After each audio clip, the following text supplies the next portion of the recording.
Hello दोस्तों, आज बात होगी गुजरात मॉडल की। उसके कितना झूठ और कितना सच है जो कि हम पिछले 6 सालों से सुनते आ रहे हैं। गुजरात मॉडल देश का सबसे अच्छा मॉडल है। आज बात इसी पर होगी और मैं आपको पूरे फैक्ट्स और पूरे नंबर्स के साथ बताऊंगा, एक एक करके इसकी क्रोनोलॉजी समझाऊंगा कि कितनी सच्चाई है और कितना झूठ है इसमें। तो वहां जाने से पहले आइए देखते हैं इस देश के 21वीं सदी के 2 सबसे बड़े झूठ जो हमको भाजपा और आरएसएस वालों ने पिछले 6-7 सालों से समझाया है।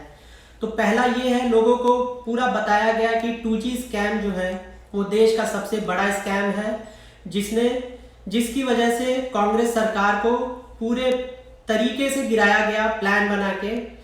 दूसरा, गुजरात मॉडल को देश का सबसे बड़ा मॉडल बताया गया। इसको पूरा प्रचार किया गया कि इसके अलावा और कोई मॉडल नहीं है, इसको हमें पूरे देश में लागू करना है। लेकिन आज हम इसकी सच्चाई आपको बताएंगे। तो आइए देखते हैं कि इसकी सच्चाई क्या है। तो सबसे पहले ये कहा जाएगा कि जो गुजरात मॉडल है, पहली बात तो ये कोई विकास का मॉडल नहीं है। इसकी सच्चाई हमने थोड़े दिन पहले देख ली थी, जब अमेरिका के राष्ट्रपति ट्रंप जी आए थे भारत में। तो इसको छुपाने के लिए मोदी जी ने 10 किलोमीटर लंबी एक दीवार बना दी थी। तो ये किस हिसाब से देश का सबसे बड़ा डेवलपमेंट मॉडल है हमें पता नहीं। आइए देखते हैं कि यहाँ पे और कितने कितने झूठ हम सबको दिए गए हैं। सबसे पहले बात करते हैं देश में कोरोना वायरस को लेके। आज देश में 62,000 केसेस कोरोना वायरस के हो चुके हैं, जिसमें अकेले गुजरात के 8,000 केसेस हैं, जो कि दूसरा सबसे बड़ा राज्य बन चुका है कोरोना वायरस के पॉजिटिव केसेस को लेकर। सीएम विजय रूपाणी से राज्य बिल्कुल संभल नहीं रहा है। वो लगातार केंद्र सरकार से मदद मांग रहे हैं। केंद्र सरकार उनसे नाखुश है, उनसे ये संभल नहीं पा रहा है। वहां पे डॉक्टरों की कमी है, वेंटिलेटर्स की कमी है।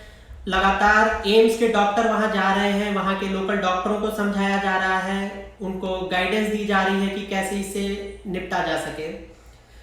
यहाँ पे दोस्तों पूरे गुजरात में जितनी मौतें हुई हैं उसका अकेला अहमदाबाद में 75% आंकड़ा अहमदाबाद का है। इसकी डेथ रेट बहुत ही खराब है, करीब 5% डेथ रेट है गुजरात की, जो कि बहुत ही खराब है। और रिकवरी रेट यहाँ का बहुत पुअर है। यहाँ पे रिकवरी हो नहीं पा रही है लोगों की लगातार मौतें हो रही हैं। इसका रीजन कौन है, कौन सवाल करेगा? ये हमें सरकार से पूछना चाहिए कि ऐसे हालात क्यों पैदा हुए वहां पे। दोस्तों अब बात करते हैं कि गुजरात में दरअसल हो क्या रहा है। वहां पे 2 बड़े शहर हैं, अहमदाबाद और सूरत। अहमदाबाद आज की तारीख में एक बहुत बड़ा हॉटस्पॉट बना हुआ है। अकेले अहमदाबाद में वहां पे 7 दिनों के लिए कंप्लीट लॉकडाउन कर दिया गया। दोस्तों हालात इतने खराब हैं कि वो देश का पहला शहर है जहां पे पैरामिलिट्री फोर्सेस लगाई गई है, लोगों को घर से बाहर ना जाने के लिए, निकलने के लिए। ऐसे हालात क्यों पैदा हुए? क्या यही गुजरात का डेवलपमेंट मॉडल है? ये हमें सरकार से पूछना चाहिए। अकेले अहमदाबाद में 75% मौत का आंकड़ा अकेले अहमदाबाद शहर का है। पूरे देश से सूरत और अहमदाबाद में लोग काम करने जाते हैं, वहां पे तरह तरह का व्यापार होता है, वहां पे पूरे देश से लोग वहां जा रहे हैं। माइग्रेंट्स वर्कर का इशू जो आप लोग देख रहे हैं आजकल, पूरा वहां पे एक तरह का मेस क्रिएट हो चुका है। लोगों को समझ नहीं आ रहा है कि वहां पे हो क्या रहा है। तो ये हालात है वहां पे। कल ही अभी हमने देखा कि गुजरात के मुख्यमंत्री विजय रूपाणी जी ने केंद्र सरकार से मांग की है कि उनको डॉक्टरों की कमी है, कृपया केंद्र से डॉक्टर भेजे जाएं जो कि हमारे लोकल डॉक्टरों की मदद कर सके। दोस्तों ये वही गुजरात है जहां पे 22 साल से भाजपा का राज है, जिसमें 13 साल खुद मोदी जी मुख्यमंत्री रह चुके हैं प्रधानमंत्री बनने से पहले। और आज हालात ये है कि वहां पे डॉक्टर नहीं है, वेंटिलेटर नहीं है, और वहां पे ऐसे हालात है कि 7 दिन के लिए कंप्लीट लॉकडाउन किया गया है, जहां पे सिर्फ दूध और दवाइयों की दुकानें खुली हैं। पैरामिलिट्री फोर्स रोड पे गश्त कर रही है कि कोई लोग बाहर ना जा सके। ये हालात पैदा क्यों हुए? आइए थोड़ा और देखते हैं कि शुरुआत से हम जानना चाहते हैं। 30 जनवरी को सबसे पहला केस भारत में आया था कोरोना वायरस का। लगातार कांग्रेस के नेता, दूसरे विपक्ष के नेता इनको बता रहे हैं कि इसको रोकिए, इसके खिलाफ कदम उठाइए। लेकिन सरकार कभी मोदी जी आके कभी यहाँ पे थाली पीटने को बोलते हैं, कभी दिए जलाने को बोलते हैं, लेकिन हुआ क्या, आज देश में 62,000 केसेस हो चुके हैं और हम आखिरी चरण पे हैं लॉकडाउन के, जो कि 17 मई को खत्म होने वाला है। हालात कहाँ जा रहे हैं किसी को नहीं पता।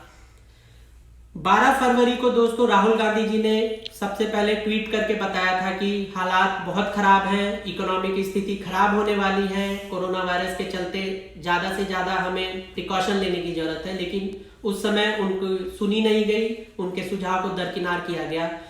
24 फरवरी को नमस्ते ट्रंप का आयोजन होता है अहमदाबाद के मोटेरा स्टेडियम में, जहाँ पे हजारों की संख्या में लोग जुटते हैं। एयरपोर्ट में पता नहीं कितनों की स्क्रीनिंग हुई है और कितनों की स्क्रीनिंग नहीं हुई वहां पे। और आज अब ऐसा भी कहा जा रहा है कि इसी के वजह से ये भी एक बहुत बड़ा रीजन है जिससे कि गुजरात में ये हालात पैदा हुए हैं और अहमदाबाद एक बहुत बड़ा हॉटस्पॉट बना हुआ है। तो दोस्तों देखते हैं कि यहाँ पे कांग्रेस सरकारें क्या कर रही हैं। कांग्रेस सरकारों की अगर बात की जाए तो राजस्थान, छत्तीसगढ़, पांडिचेरी और पंजाब, यहाँ के हालात दूसरे राज्यों के कंपेयर करें तो काफी बेहतर है। अशोक गहलोत जी ने अपनी पूरे राज्य की सीमाएं को सील कर दिया गया है। छत्तीसगढ़ में एक भी मौत नहीं हुई है अभी तक, जिससे एक बहुत बड़ा मॉडल किया जा सकता है। अगर हमें मॉडल ही देखना है तो हमें छत्तीसगढ़ का मॉडल लेना चाहिए बजाय गुजरात का मॉडल लेने को।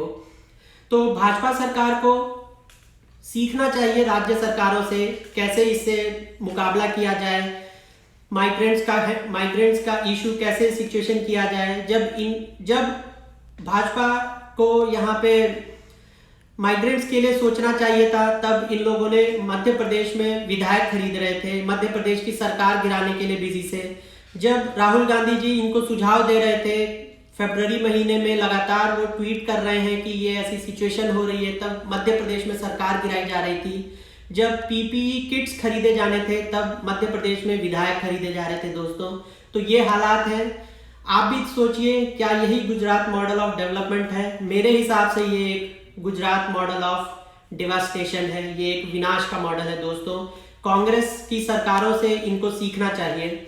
और अंत में मैं यही कहूंगा कि कुछ दिन की खामोशी है, फिर कानों में एक शोर आएगा, तुम्हारा तो दौर था, हमारा वक्त आएगा। जय हिंद,